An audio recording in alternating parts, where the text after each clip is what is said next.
আসসালামু আলাইকুম। ষষ্ঠ শ্রেণীর প্রিয় শিক্ষার্থীরা কেমন আছো? সবাই আশা করি অনেক ভালো আছো। তোমাদের বার্ষিক পরীক্ষার জন্য ইংলিশের যে প্রশ্ন একই সাথে উত্তরগুলো তোমাদেরকে দিচ্ছি, এবং যে প্রশ্নগুলো দিচ্ছি তোমাদেরকে, এখান থেকে কিন্তু অনেক স্কুলে কমন পড়বে, অনেক স্কুলে কমন নাও পড়তে পারে। এটার কারণ হচ্ছে অনেক স্কুলে দেখা যাচ্ছে স্যাররা নিজেরা প্রশ্ন করবে, অথবা শিক্ষা প্রতিষ্ঠান থেকে নিজেরা প্রশ্ন করতে পারে।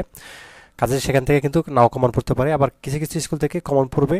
কেননা এটা কিন্তু বোর্ড থেকে প্রশ্নটি দেওয়া আছে নমুনা হিসেবে, তো এখান থেকে তোমাদের অনেকগুলো কিন্তু কমন পড়ে যাবে। ঠিক আছে, তো অবশ্যই ভিডিওটি শুরু থেকে শেষ পর্যন্ত দেখো, অবশ্যই ধারণা পাবে কিভাবে তোমাদের পরীক্ষার প্রশ্ন আসবে, কিভাবে লিখতে হবে।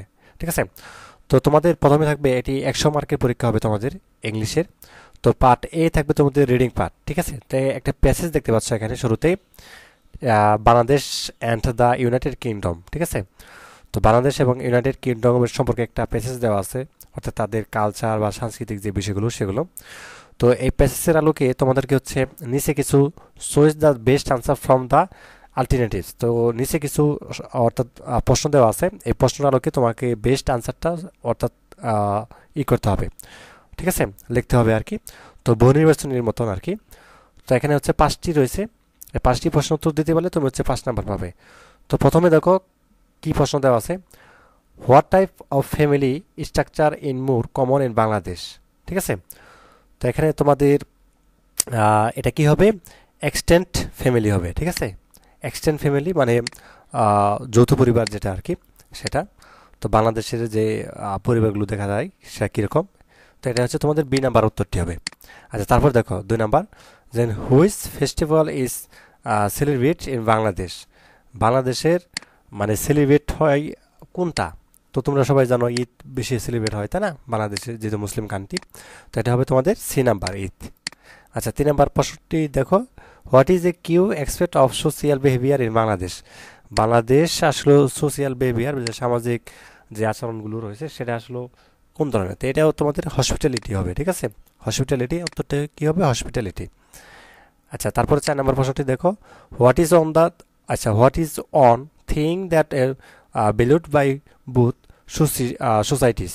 তো উত্তরটি হবে তোমাদের কি, উত্তরটি হবে তোমাদের ডি নাম্বার, এডুকেশন হবে। ঠিক আছে, আর সর্বশেষ 5 নাম্বার যে প্রশ্নটি করা আছে, which country is known for its contribution to literature and that tray. তো এটাই হবে তোমাদের কি, দ্য ইউকে হবে। ঠিক আছে, আচ্ছা, তারপর বি নাম্বার দেখো, বি নাম্বার তোমাদেরকে এখানে 5টি প্রশ্ন করছে। ওই যে প্যাসেজের আলোকে উপরে যে প্যাসেজটি দেখতে পাচ্ছ, এই প্যাসেজের আলোকে তোমাকে 5টি প্রশ্ন করছে, 5টি প্রশ্ন উত্তর দিতে পারলে তুমি 10 নাম্বার পাবা। কাজে প্রতিটি প্রশ্নের মান 2 করে। ঠিক আছে, তো আমরা প্রশ্ন এবং উত্তরগুলো দেখি একসাথে। তো প্রথম যে প্রশ্নটি করা আছে, how do family structure in Bangladesh differ from this in the UK.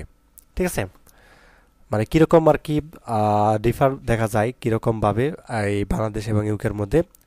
তো Bangladesh extended families often live together, and in UK while there is a greater focus on nuclear families. ঠিক আছে, মানে ইউকের মধ্যে একক ফ্যামিলি দেখা যায় বেশি, পরিবার দেখা যায়, আর বাংলাদেশে যৌথ।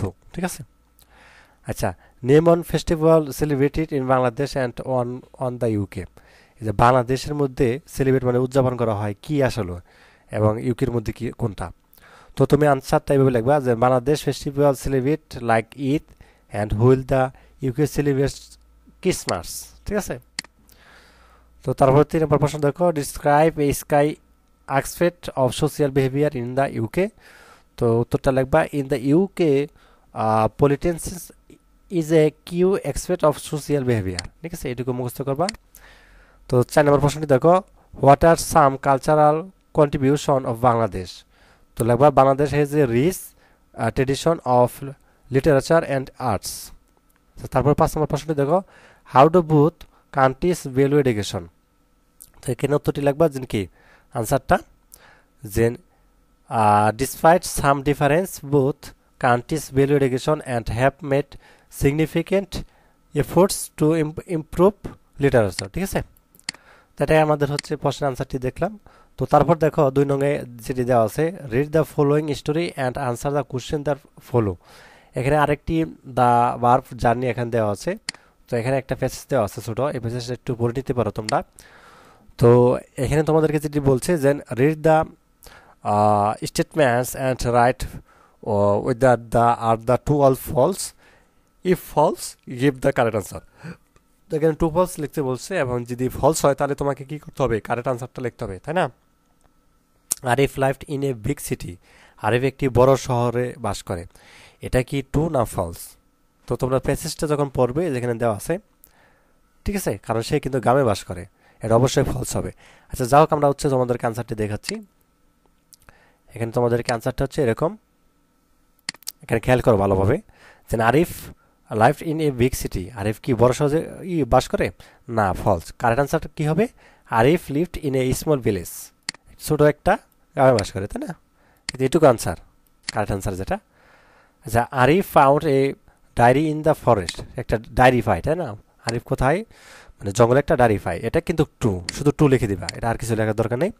আচ্ছা 3 নাম্বারটা দেখো, Arif stayed in the forest for a few weeks, Arif কয়েক সপ্তাহের জন্য জঙ্গলে থাকে, এটা এটা কিন্তু ফলস। কারেক্ট আনসারটা কী হবে? Arif stayed in the forest for a few days, মানে কিছুদিনের জন্য থাকে আর কি। তারপর 4 নাম্বার দেখো, Arif learned a welt a shelter in the forest, তো উত্তরটি কী হবে তোমাদের? টু, ঠিক আছে, 4 নাম্বার উত্তরটি হবে টু। আচ্ছা তারপর দেখো যে 5 নাম্বারটা, যে Arif adventure made him dislike nature, তো এটা কিন্তু ফলস। কারেক্ট আনসারটা কী হবে? Arif adventure made him appreciate nature, তো এটুকু মুখস্থ লাগবে, শেষ। আচ্ছা তারপরে হচ্ছে আমরা তো এটা হচ্ছে তোমাদের এই নাম্বারের যে টু ফলস আনসার দেখলাম। তো এখানে দেখো বি নাম্বারের যেটা রয়েছে সেটা হচ্ছে তোমাদের একটা কলম রয়েছে, অর্থাৎ রিড দ্য স্টোরি এগেইন, ওই স্টোরিটা আবার পড়তে বলা হয়েছে, যে একটু আগে যেটা দেখতেছিলা দাবির জার্নি, তো এখানে একটা স্টোরি রয়েছে, স্টোরিটা আবার পড়তে বলা হয়েছে এবং কলমের সাথে কলম বি ম্যাচ করতে বলা হয়েছে। অ্যান্ড ম্যাথস, এই যে ম্যাথস বলছে, ম্যাথস মানে কি, তোমার এটার সাথে এটা ম্যাচ করতে হবে, ঠিক আছে, কলমের সাথে বির সাথে ম্যাচ করতে হবে। তো এরকমভাবে হচ্ছে দিতে পারলে তুমি হচ্ছে 5টা রয়েছে, 5টা দিতে পারলে 5 নাম্বার। তো চলো আনসারটা দেখি। তো ম্যাচিং কলমে উইথ এ কলম বি, তো তুমি হচ্ছে এটা দিবা এ নাম্বারে, আরিফস হোম, তো এটা কিন্তু দুই নাম্বারের সাথে ম্যাচ করে আমাদের, দেন স্মল ভ্যালেজ, ঠিক আছে। এবং বি নাম্বারটা দেখো, দ্য এনিম্যাল আরিফ শ, এটা আমাদের 3 নাম্বারটার সাথে মজে, যে ম্যাজেস্টিক ডিয়ার। আচ্ছা তারপর দেখো 3 নাম্বারটা, the item Arif packet a small knife, একের সাথে মিলে। এবং ডি নাম্বারটা কার সাথে মিলে? The place Arif found in the forest, তো অ্যাবান্ডাউন টেট হার্ট, এটার সাথে মিলে। দেন হচ্ছে এই নাম্বারটা কির সাথে মিলে আমাদের দেখি, দ্য স্কিল আরিফ লার্নেড, এটার সাথে মিলে মেকিং এ ফায়ার, ঠিক আছে। তো এটা হচ্ছে তোমরা কলম এর সাথে কলম বি ম্যাচ করে দিবে। আচ্ছা ষষ্ঠ শ্রেণীর প্রিয় শিক্ষার্থীরা, পার্ট বি এর আনসারটা দেখার আগে তোমাদের জন্য একটা সুখবর। তো এই ভিডিওটির ডিসক্রিপশনে আমি একটা লিঙ্ক দিব, অথবা তোমরা কমিউনিটি ট্যাবে গেলেও কিন্তু পেয়ে যাবা, একটা লিঙ্ক আছে, সেটি হচ্ছে যে special discount academic program 2025 free book করতে ক্লিক করো এই লিঙ্কে। আর মাত্র 4 দিন সময় রয়েছে, ফ্রি বুকিং চলবে কিন্তু 28শে নভেম্বর পর্যন্ত, এবং বুকিং সাকসেসফুল হলে ডিসকাউন্ট কুপন কোডটি SMS এর মাধ্যমে 29শে নভেম্বরে তোমাদেরকে পাঠানো হবে, ঠিক আছে। এটা কেন করব? যেহেতু তোমরা আগামী বছর ক্লাস 7-এ উঠতেছো, তাই না? তো এই লিঙ্কটার মধ্যে ক্লিক করবা, আমি লিঙ্কে ক্লিক করলাম, দেখা যাচ্ছে আমরা এরকম একটা পেজে নিয়ে যাবে। তো এখানে তোমাকে বলবে তুমি কি হিউম্যান নাকি মানুষ কিনা, তো এখানে টিক চিহ্ন দিবা, টিক চিহ্ন দিলে কিন্তু তোমাকে হচ্ছে পেজে নিয়ে যাবে। তো এখানে দেখো একটি বিষয়, সেটি হচ্ছে যে ক্লাস 6, 7, 8, 9, 10, তাই না? তো যেহেতু তুমি 2025 7-এ উঠতেছো, তুমি এখানে ক্লাস 7-এ ক্লিক করবা, ঠিক আছে। দেন হচ্ছে তুমি কি করতে পারো, একটা ডেমো দেখতে পারো, এই যে ভিডিওটা দেখতে পারো, এই ভিডিওটা ক্লিক করলে তুমি দেখতে পাবা ইজিলি, খুব সহজ। এবং তারপর হচ্ছে প্রি বুক করতে তোমাকে হচ্ছে যে নিচে যে লেখা আছে প্রি বুক করো লেখা আছে, এবং প্রি বুকটা খুবই সহজ। তো তোমাদের হচ্ছে কিভাবে ক্লাস হবে এবং কি কি বিষয় থাকতেছে, নোট, ক্লাসের নোট, এবং তোমাদের কোনো প্রশ্ন থাকলে কি কি বিষয়ের ক্লাস হবে, ঠিক আছে, দেখতে পাচ্ছ, Bangla, English, general, math, science, ICT, এগুলো ক্লাস হবে।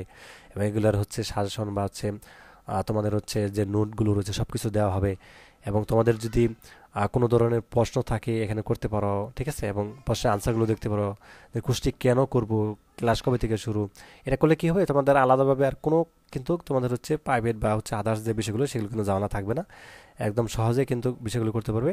শুধু জাস্ট তুমি কী করবা, প্রি বুক করতে পারবা এখান থেকেই, ঠিক আছে।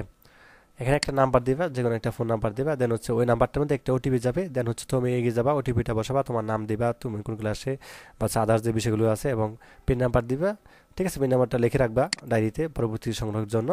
দেন হচ্ছে প্রি বুকটা করে ফেলবা তোমার পছন্দের প্যাকেজটা। ঠিক আছে, তো এটা খুবই সহজ, তুমি হচ্ছে করে ফেলো। এবং যারা শিক্ষক রয়েছেন তারা কিন্তু ঢাকা বিশ্ববিদ্যালয় বা হচ্ছে বুয়েট এবং হচ্ছে তোমাদের মেডিকেলের কিন্তু স্টুডেন্ট, কাজে বুঝতেছো যারা ক্লাস নিচ্ছে তারা কিন্তু খুব অ্যাক্টিভিটিস থেকে কিন্তু ক্লাস নিচ্ছে। ঠিক আছে, তো এই হচ্ছে বিষয়, অবশ্যই করে ফেলো প্রি বুকিংটা। আর মাত্র 4 দিন সময় রয়েছে, আমি বলবো যে না আজ অথবা কালকের মধ্যে করে ফেলো। আচ্ছা, তারপরে হচ্ছে এখানে পার্ট বি এ কবিতা অংশ রয়েছে। এখানে রিড দ্য ফলোয়িং ফ্রম, মানে কবিতা, এই কবিতাটা ফলো করতে বলা হয়েছে, অনুসরণ করতে বলা হয়েছে, এবং আনসার দিতে বলছে কি কোশ্চেন দ্যাট ফলো। তারপরে নিচে কিছু প্রশ্ন আছে, যেমন তিনটা প্রশ্ন আছে এখানে, আনসার দ্য ফলোয়িং কোশ্চেন। এই তিনটা প্রশ্নের, এখানে তিনটা প্রশ্ন তো দিতে পারলে তুমি হচ্ছে 6 নাম্বার পাবা। ঠিক আছে, তো আমরা আনসারগুলো দেখি। তো আনসারটা দেখি, then what was the name of the little boy in the poem, মানে ছোট ছেলেটার নাম কি যে কবিতার মধ্যে। The name of the little boy in the poem was Barfroy, তাই না? আচ্ছা, তারপর 2 নম্বরে দেখো, where did Barfroy go on his adventure. The Barfroy went to the forest on his adventure. ঠিক আছে, তারপরে 3 নম্বর প্রশ্নটি, what did Barfroy found inside the cap. Barfroy found treasures of gold inside the cap. ঠিক আছে, যে 3টা প্রশ্ন উত্তর দিবা, 6 নম্বর পাবা। দেন হচ্ছে তোমাকে এখানে আরেকটি ছোট একটা প্রশ্ন দেওয়া আছে, how many standards are there in from, এখানে কতগুলো স্ট্যান্ডার্স ব্যবহার করা হয়েছে কবিতার মধ্যে। এটা দিতে বলে 1 নম্বর পাবা। এখানে মনে হয় মেবি 6টি ব্যবহার করা হয়েছে, না 5টি। আনসারটা কি হবে, দ্য ফ্রম হ্যাজ 5 স্ট্যান্ডার্স। ঠিক আছে, এইটুকু মুখস্থ করে এইটুকু লিখতে পারলে কিন্তু 1 নম্বর পাওয়া যাবে। আচ্ছা, তারপরে হচ্ছে একটা টেবিল দেওয়া আছে, টেবিলের মতন আর কি, read the rhyming words in the following table. এটা টেবিলটা ফলো করে রাইমিং ওয়ার্ডসগুলো লিখতে বলছে। তো এটা হচ্ছে প্রতিটা হচ্ছে হাফ নাম্বার করে। তো তুমি হচ্ছে যদি লিখতে পারো 3 নাম্বার, 6টা লিখতে পারলে 3 নাম্বার। ঠিক আছে, তো চলো আনসারটা দেখাই তোমাদেরকে। তো আনসারটা হচ্ছে যেমন, Roy boy, deep sleep, white what a pride. ঠিক আছে, gold coat, tell fry, told bold. এটাকে হচ্ছে মুখস্থ করে নাও, এটা হচ্ছে তুমি জাস্ট লিখে দিবা। ঠিক আছে, তো এই ছিল এই পার্টে। তো পরের পার্টে হচ্ছে আমরা পার্ট সি দেখবো, গামার অংশ। তো ধন্যবাদ সবাইকে ভিডিও দেখার জন্য, আল্লাহ হাফেজ।